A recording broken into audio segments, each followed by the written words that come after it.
Bonjour. Au cours de précédentes rencontres l'année dernière, je vous ai déjà parlé des rives de la Seine, des ponts sur la Seine, tant il est vrai que la Seine fait partie du paysage parisien et même le façonne. Il est un autre aspect du fleuve dont je voudrais vous parler aujourd'hui, ce sont les îles. Aujourd'hui, vous connaissez l'île Saint-Louis, l'île de la Cité, l'île aux Cygnes, mais au fil des époques, il y en a eu d'autres, et c'est ce que je vous propose de découvrir ensemble. Donc assurément, vous connaissez bien l'île Saint-Louis, mais peut-être que vous ne savez pas tout. Elle s'appelait au IXe siècle, par exemple, l'île Notre-Dame. C'était une île inhabitée qui était reliée à la rive gauche par une passerelle à l'emplacement à peu près aujourd'hui du pont de la Tournelle. Elle servait donc de pâturage et de lieu d'entrepôt.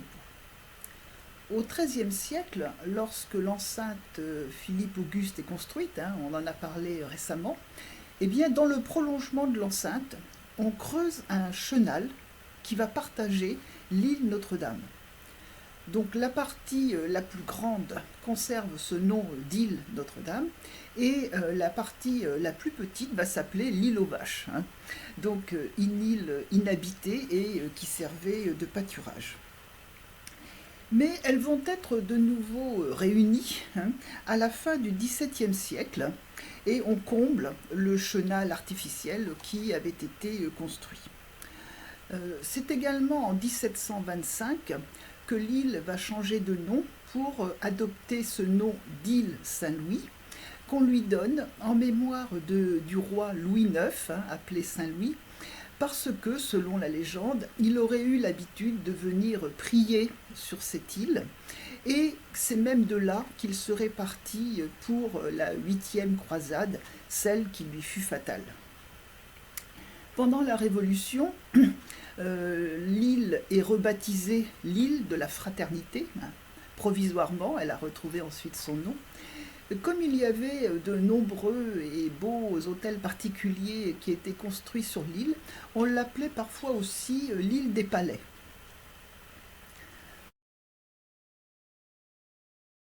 Deux fois plus grande que l'île Saint-Louis, l'île de la Cité, qui est vraiment, on va dire, le cœur historique de la ville de Paris, du temps où elle s'appelait Lutèce en tous les cas.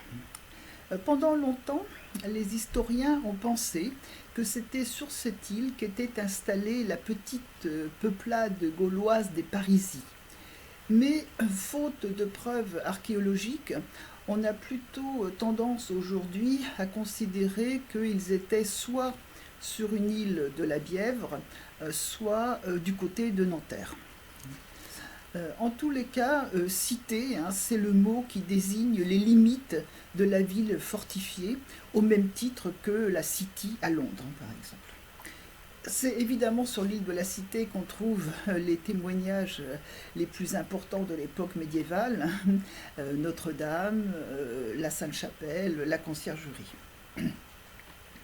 L'île de la Cité, à la fin du XVIe siècle, a annexé deux autres îles, l'île aux Juifs, qui tirait son nom des meurtres qui étaient commis à l'époque médiévale, et l'île de la Gourdenne. C'est le rassemblement de ces deux îlots avec l'île de la Cité qui a permis, notamment au tout début du XVIIe siècle, la construction du Pont Neuf, de la place Dauphine et du square du Vert-Galant. Au XVIIIe siècle, vers 1760, un architecte, Pierre Patte, avait l'idée, lui, de rassembler l'île de la Cité et l'île Saint-Louis. Il disait que ces îles avaient déjà été réunies à d'autres îlots en comblant le chenal ou les chenaux, et que donc on pouvait faire la même chose avec les deux îles. Son projet, c'était, sur ce terrain récupéré, de construire une immense église et une tout aussi grande statue de Louis XV. Bon, comme vous imaginez, puisque vous connaissez les lieux aujourd'hui, ce projet n'a pas eu de suite. Si on s'éloigne du centre de Paris, à la limite au milieu de la Seine entre le 15e et le 16e arrondissement, vous pouvez aller vous promener sur l'île aux Cygnes, puisqu'elle consiste essentiellement en une promenade piétonne d'1 kilomètre de long.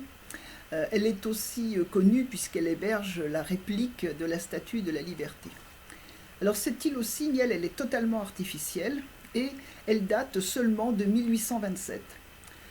Elle a été construite en même temps qu'a été aménagé le port de Grenelle et elle servait de digue pour protéger le port. En 1932, un architecte, André Lursa, a eu un projet pour le moins original que je vais vous décrire, puisqu'il s'agissait de créer une plateforme destinée à servir de piste d'atterrissage et d'envol à des avions de petit gabarit, projetés au-dessus de l'île aux Cygnes, passant par-dessus le viaduc de Bir Hakeim et débordant sur la Seine. Des services et les garages à avions sont abrités sous la piste. Comme on s'en doute, effectivement, le projet, certes visionnaire, n'a pas été réalisé. À ne pas confondre avec l'île aux Cygnes, l'île des Cygnes, qui elle était bien naturelle celle-là, et qui fut rattachée à la rive gauche de la Seine à la fin du XVIIIe siècle. Ça correspond à peu près à la hauteur du musée du Quai Branly aujourd'hui. Elle était donc située à l'extérieur de Paris au XVIe siècle et c'était aussi un espace agricole où les paysans venaient faire paître leurs vaches. Les Parisiens l'appelaient aussi parfois l'île Maquerelle, parce que de nombreux duels s'y déroulaient. En 1676, Louis XIV décide d'y installer les 40 cygnes que l'ambassade du Danemark venait de lui offrir, d'où son changement de nom. Au début du XVIIIe siècle, dans les années 1730, l'île est cédée à la ville de Paris, qui va la relier à la rive gauche par un pont, et donc elle pourra ainsi servir d'entrepôt pour les bois de chauffage, par exemple. On y construit aussi des moulins à vapeur.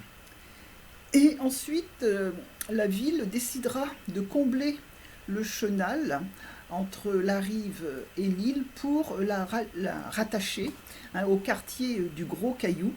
Et ce sera terminé dans les premières années du XIXe siècle, vers les années 1810, au moment où on construit le pont d'Iéna.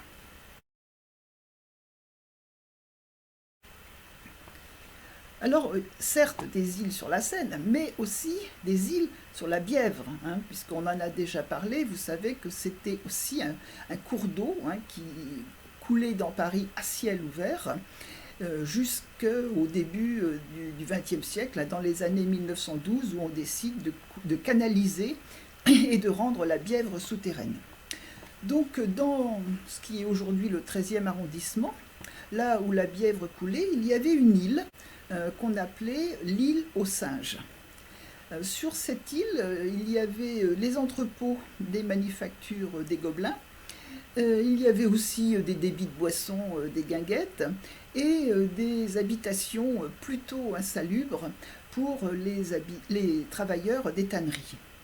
Alors pourquoi ce nom curieux de l'île aux Singes? Selon une version, les Guinguettes auraient eu des singes pour l'amusement de leurs clients. Et selon une autre version, c'est le nom argotique que les ouvriers des tanneries donnaient à leur patron.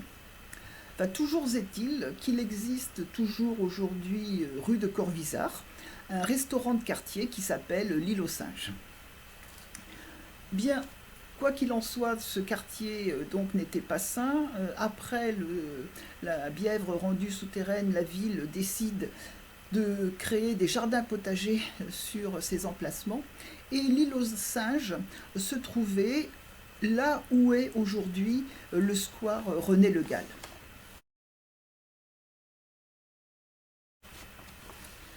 Alors, si cette île a disparu, il y en a d'autres qui ont disparu, comme l'île Louviers, hein, que néanmoins on connaît bien puisqu'elle apparaît sur les plans de Paris, et longue d'environ 400 mètres. Elle se situait en amont de l'île Saint-Louis. Et elle eut son heure de gloire, car au XVIe et XVIIe siècle, de nombreuses fêtes royales y furent célébrées. On tirait aussi des feux d'artifice. On l'appelait aussi l'île aux Javiots, car elle était formée d'un amas de sable et de limon qu'on appelait le Javio. En 1700, elle est acquise par la ville de Paris et elle fut louée alors à des marchands pour encore, par exemple, l'entreposage du bois de chauffage. Cette île va disparaître dans les années 1840 sous le règne de Louis-Philippe quand il y a des travaux d'urbanisation. Là encore, hein, le chenal entre la rive de la Seine et l'île est comblé et ça correspond aujourd'hui au boulevard Morland.